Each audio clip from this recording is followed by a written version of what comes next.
Salut à tous, ravi de retrouver sur Direct Course, direction l'hippodrome d'Anguin et sa piste d'obstacle pour le quintet de ce mardi 30 septembre. Il s'agira du prix de Vaune, une épreuve qui s'adresse à des chevaux d'âge et disputée donc sur les haies. Voici ma sélection pour cette compétition. Je vais passer en tête numéro 2, Carna. Il vient d'effectuer une course de rentrée en vue de cette course qui constitue pour lui un objectif. Le cheval se plaît tout particulièrement sur le pont d'Anguin.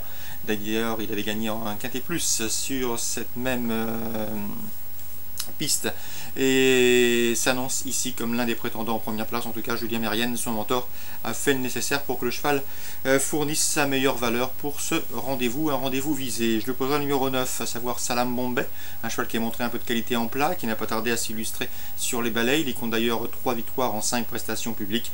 Pour ses débuts dans les handicaps en haie, il faut mieux s'en méfier. Attention également au numéro 3, Grand Charlie, qui avait remporté le prix Ferdinand Dufort, un groupe 1 à l'âge de 4 ans.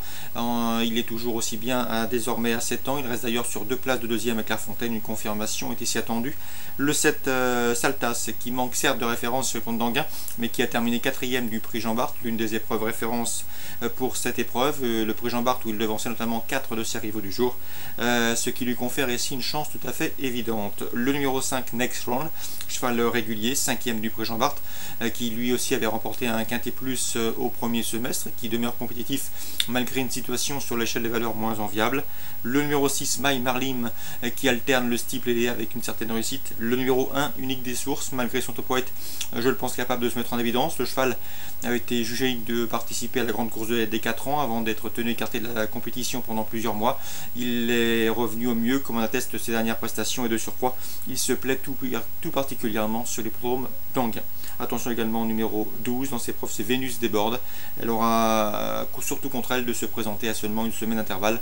Elle était en effet en piste pas plus tard que la semaine dernière dans un quintet plus. Résumé chiffré pour cette épreuve, 2, 9, 3, 7. Ensuite le 5, le 6, le 1 et le 12. Suite du programme à Anguin toujours, dans l'un des temps forts de cette réunion, le prix Dominique Sartini, l'épreuve l'estampillé List Race. J'aime beaucoup le 502 The Stamp qui pour sa rentrée, après 5 points d'absence, a gagné le 12 septembre et ce plaisamment sur le parcours qui nous intéresse. Rien ne s'oppose à une confirmation. On lui posera le 503 Prince Philippe, son dauphin ce jour-là, et le 505 également Song of Whisper qui reste sur 2 places de deuxième dans la discipline. 502, 3 et 5. Une demi-heure plus tard, nous aurons au départ le 605 Storminator qui lui pour sa rentrée après 9 points d'absence a remporté très plaisamment et facilement le prix Jim Crone. Rien ne s'oppose pour lui non plus à une confirmation.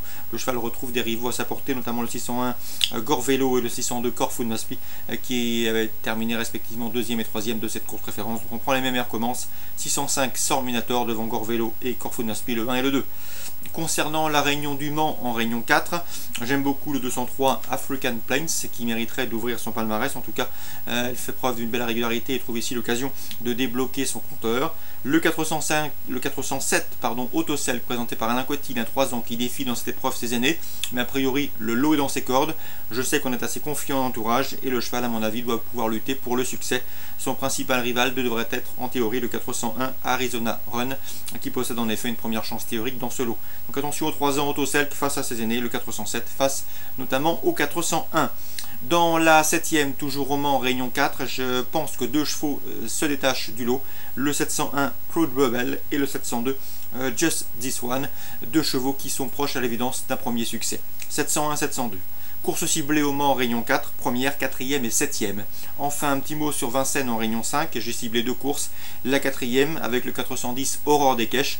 Je sais qu'elle est estimée au sein de l'écurie Marmion. La pouliche compte déjà 4 victoires en 8 courses courues. Et pour ses débuts à Vincennes, dernièrement, le 5 septembre, elle a pris une encourageante 3e place. À mon avis, dans ce lot, c'est une lauréate en puissance. Elle devrait batailler avec le 416 MTK qui peut se darguer d'avoir aligné 3 succès consécutifs et qui entend bien confirmer ce mardi soir à Vincennes. 410 Aurore des Caches, 416 MTK.